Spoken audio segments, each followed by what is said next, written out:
Hello అండి అందరికీ. ఎప్పుడూ చేసే పుదీనా చట్నీ బోర్ కొడితే నా స్టైల్లో ఒకసారి పుదీనా చట్నీ ఇలాగ చేయండి. ఇడ్లీలోకి దోశలోకి చాలా టేస్టీగా ఉంటుంది. ఒకసారి తప్పకుండా ట్రై చేసి మీకు ఎలా అనిపించిందో నా కామెంట్స్లో చెప్పండి. ముందుగా ఒక ప్యాన్లో 2 టేబుల్ స్పూన్ల ఆయిల్ వేసుకొని మంట లో ఫ్లేమ్లో పెట్టుకొని పచ్చిశనగపప్పు 1 స్పూన్, పల్లీలు 3 టేబుల్ స్పూన్లు వేసుకొని ఒక 30 సెకండ్స్ పాటు ఇలాగ కలుపుతూ ఫ్రై చేసుకోండి. ఇలాగ కొంచెం రంగు మారుతున్నాయి అనుకున్నప్పుడు పచ్చిమిర్చి 10 నుంచి 15 మీ టేస్ట్ తగినంత పచ్చిమిర్చి వేసుకొని మధ్యలోకి కట్ చేసుకొని వేసుకోండి. పచ్చిమిర్చి కొంచెం ఫ్రై అయిపోయిన తర్వాత ఒక మీడియం సైజ్ ఉల్లిపాయను ఇలాగ నిలువుగా కట్ చేసుకొని వేసుకొని పైన మూత పెట్టేసి ఉల్లిపాయలు కొంచెం పింక్ కలర్కి మారుతున్నాయి అనుకున్నప్పుడు టమోటాలు 2 మీడియం సైజు టమోటాలను మీడియం సైజు ముక్కలుగా కట్ చేసుకొని వేసుకోండి. ఉల్లిపాయలు ఎక్కువ ఉడకాల్సిన అవసరం లేదు, కొంచెం రంగు మారితే సరిపోతుంది.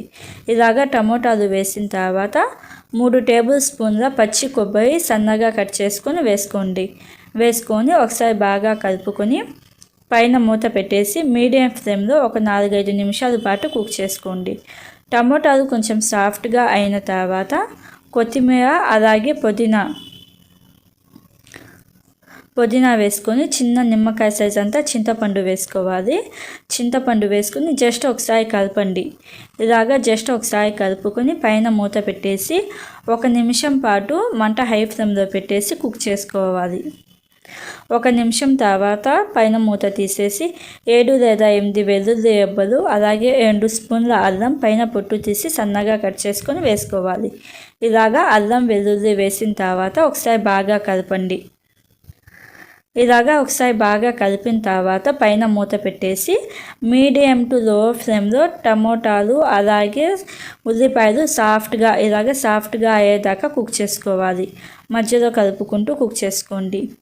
ఇవి సాఫ్ట్గా అయిన తర్వాత మంట ఆఫ్ చేసేసి పూర్తిగా చల్లారనివ్వండి.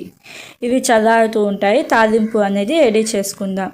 తాలింపు కోసం ఒక కడాయిలో 2 స్పూన్ల ఆయిల్ వేసుకొని తాలింపు దినుసులు ఆవాలు, జీలకర్ర, పచ్చిశనగపప్పు, మినపప్పు అలాగే కరివేపాకు వేసుకొని మంట లో ఫ్లేమ్లోనే పెట్టేసి తాలింపు అనేది రెడీ చేసుకోవాలి. తాలింపు అయితే రెడీ అయిపోయింది కదా. ఇప్పుడు ఒక మిక్సీ జార్లో మనం ముందుగా ఫ్రై చేసుకున్న కొత్తిమీర, పుదీనా, టమోటాలు ఇవన్నీ వేసేసి మీ టేస్ట్కి తగినంత సాల్ట్ వేసుకొని మరి ఫైన్ పేస్ట్గా కాకుండా కొంచెం బరకగా చేసుకోండి. ఇలాగ కొంచెం బరకగా చేసుకున్న ఈ చట్నీని ఒక బౌల్లోకి ట్రాన్స్ఫర్ చేసుకొని తాలింపు రెడీ చేసుకున్నాం కదా, తాలింపు కూడా వేసేయండి. తాలింపు కూడా వేసేసి 1 నిమిషం పాటు బాగా కలుపుకోండి. అంటే పైన ఆయిల్ లేకుండా బాగా కలుపుకోవాలి. అంతే అండి, సింపుల్గా ఈజీగా పుదీనా చట్నీ అయితే రెడీ అయిపోయింది. ఎప్పుడు తినే చట్నీ బోర్ కొడితే ఒకసారి ఇలాగ ట్రై చేసి మీకు ఎలా అనిపించిందో నాకు కామెంట్లో చెప్పండి. అలాగే ఈ వీడియోని లైక్ చేసి మీ ఫ్రెండ్స్తో ఫ్యామిలీ మెంబర్స్తో షేర్ చేసుకోండి. Thank you for watching.